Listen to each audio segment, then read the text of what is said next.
signature right here. Novelist Terese is suing her landlord for a security deposit. Defendant Mohammed Boot says the plaintiff received what she was due. Ms. Malden, you and your witness seem to have a grievance against Mr. Boot, who seems to have been your landlord. You allege that he has not returned your security deposit, and you have made numerous efforts to contact him. You have contacted him, and you have met with no success. You've been continuously put off, you say. Now, it looks like your witness is your sister. You Yes, might as well come on up since you were there, too. And if I get this correctly, let's see, you are a novelist, and Miss Malden, the younger, you are a flight attendant for an airline. Yes, I am. Okay. And we're in the Big Apple, New York, New York. Now, Mr. Booth, your defense is that they do not deserve the entire security deposit back. You've sent the deposit minus the cost of fixing various damages, but the check was returned, and you haven't been able to get in touch with them. Yes, that is correct. Okay. Ms. Malden, the elder, you're first. Okay, thank you, Your Honor. In December of 2006, my sister and I moved into Muhammad's apartment building.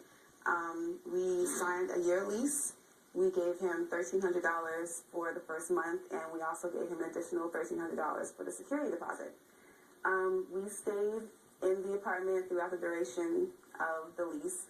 And then after that... You went over to a month-to-month periodic tenancy as a rollover or right. in the lease. Okay. And so we had a very good relationship with the defendant. I mean, we had a friendly relationship, very casual and cool.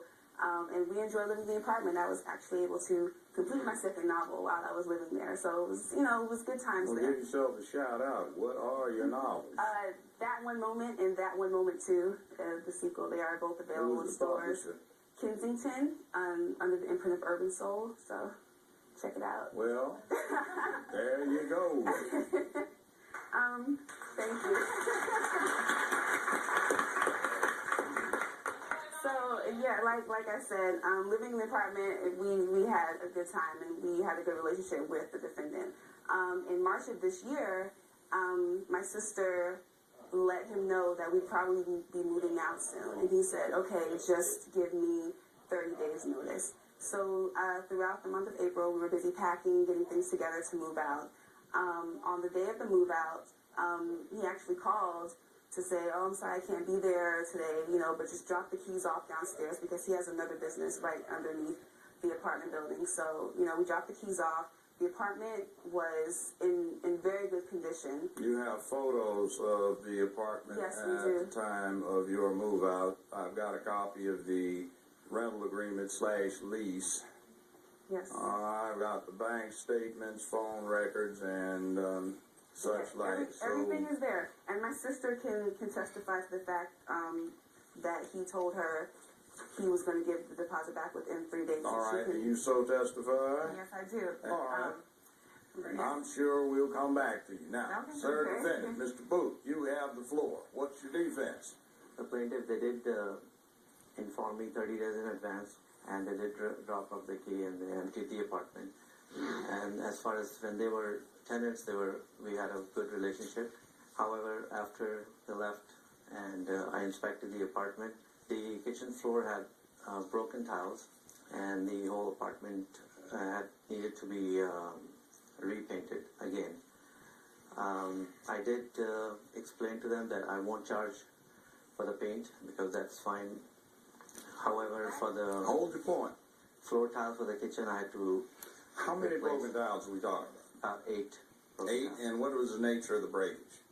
They were cracked in the middle, on the sides, so I had to change the whole kitchen floor tiles, and that's what I had I minus that from the deposit, and I spoke to Terese that I mailed the check. However, they said they never received it, and then I got the check back in the mail, and I explained them that I got the check back, and the address she gave me, I sent the check on that address. how do you suppose they're going to be able to process that check?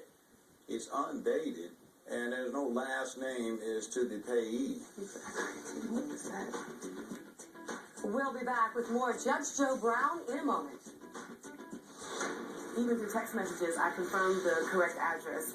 He said, give me the address again. We gave him the address again. He has the correct address. And that's the address I had. That's not the correct That is the address. address you But texted it's me not also. no, it's not the correct address. It's time for you to take a stand on Judge Joe Brown. We want to hear from you. Should marijuana be legal to grow and sell? Call 1-888-77-JUDGE to answer today's question. You'll also receive several special offers. Take a stand now and call us at 1-888-77-JUDGE. Closed captioning sponsored by... Sensitive skin runs in the family. Oh, yeah. Gold Bond Ultimate Soothing Fragrance.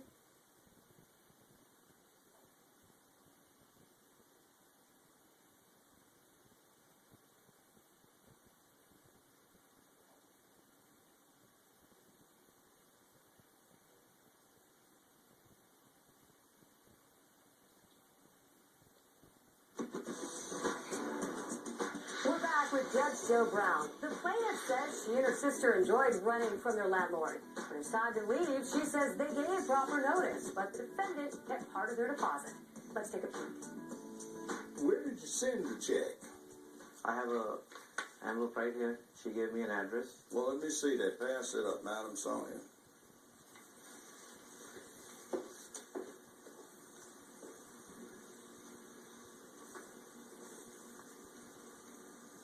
All right, the address, or the name associated with the address appears to be that of the sister of the plaintiff, Miss Helese Smolden. Now, pass this, please, to the witness and ask her if she recognizes that address. Right, it's wrong.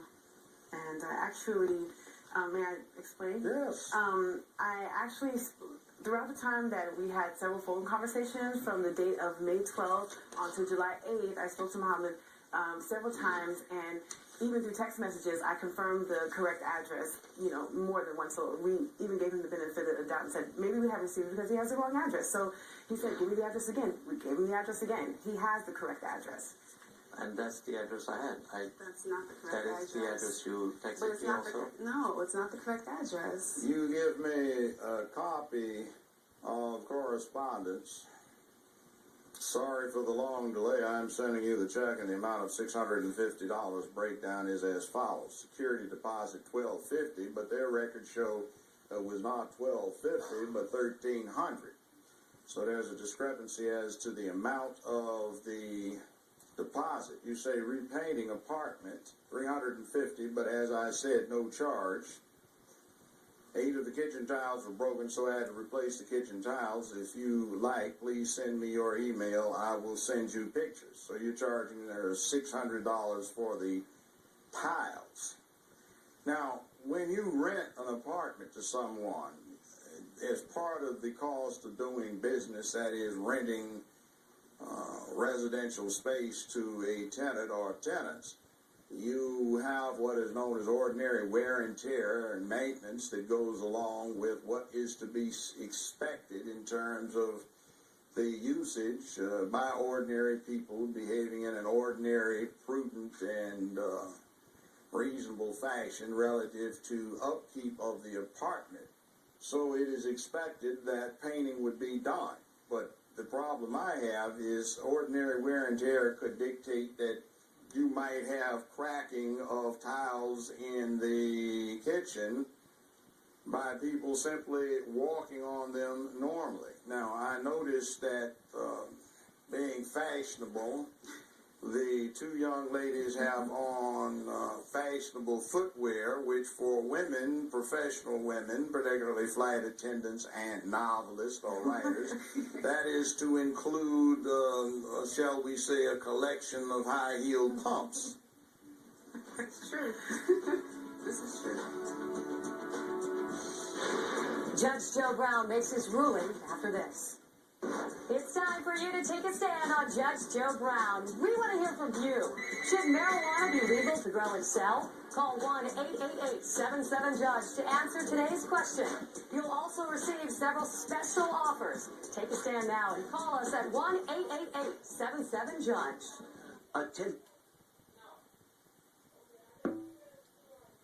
So I understand what your problem is, but they don't want to be caught up with that. So you get your award, $1,300. I've looked at your documentation, everything is on order. I don't find that what you claim is an offset here is anything other than ordinary wear and tear. Therefore, you gavel it back. Well, the plaintiff likes to write. Now she has a storyline on a rental nightmare. The judge already wrote a chapter on stiletto assault. Normal wear and please raise your right hand. Novelist Terese is suing her landlord for a security deposit. Defendant Mohammed Booth says the plaintiff received what she was due. Ms. Malden, you and your witness seem to have a grievance against Mr. Booth, who seems to have been your landlord. You allege that he has not returned your security deposit, and you have made numerous efforts to contact him. You have contacted him, and you have met with no success. You've been continuously put off, you say. Now, it looks like your witness is your sister. You might as well come on up since you were there, too. And if I get this correctly, let's see, you are a novelist, and Miss Smalden, the younger, you are a flight attendant for an airline. Yes, I am. Okay. And we're in the Big Apple, New York, New York. Now, Mr. Booth, your defense is that they do not deserve the entire security deposit back. You've sent the deposit minus the cost of fixing various damages, but the check was returned. You haven't been able to get in touch with them. Yes, that is correct. Okay. Ms. Smalden, the elder, you're first. Okay, thank you, Your Honor. In December of 2006, my sister and I moved into Muhammad's apartment building. We signed a year lease. We gave him $1,300 for the first month, and we also gave him an additional $1,300 for the security deposit. We stayed in the apartment throughout the duration of the lease. And then after that... went over to a month-to-month periodic tenancy as a rollover or in the lease. Okay. And so we had a very good relationship with the defendant. I mean, we had a friendly relationship, very casual and cool. And we enjoyed living in the apartment. I was actually able to complete my second novel while I was living there. So it was, it was good times there. Give yourself a shout out. What are your novels? That One Moment and That One Moment 2, the sequel. They are both available in stores. Publisher? Kensington, under the imprint of Urban Soul. So check it out. Well, there you go. Thank you. So yeah, like I said, living in the apartment, we had a good time and we had a good relationship with the defendant. In March of this year, my sister let him know that we'd probably be moving out soon, and he said, "Okay, just give me 30 days notice." So throughout the month of April, we were busy packing, getting things together to move out. On the day of the move out, he actually called to say, "Oh, I'm sorry, I can't be there today, but just drop the keys off downstairs," because he has another business right underneath the apartment building. So, we dropped the keys off. The apartment was in very good condition. You have photos of the apartment Yes, at we do. the time of your move out. I've got a copy of the rental agreement / lease.